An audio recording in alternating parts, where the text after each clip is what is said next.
سر بکاف سر بلندی و بندی و بند زنده باد زنده باد زنده باد زنده باد سر بکاف سر بلندی و بندی و بند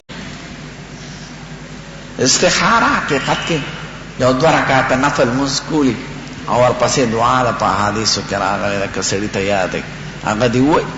که یاد نه نو په پښتو کې دې ووایي خدای ستانه خیر غواړم که په دې کار کې زما خیر یې ما ته اسان کړي او که په دې کار کې زما تکلیف یې ضرر یې نو ما ته وساتي خوب لیدل ضروري نه دي خو چې زړه کې دې څه راغلل بیا کوه د استخارې حقیقت سوال دی د خدای نه یو درخواست کول دی سر بکاف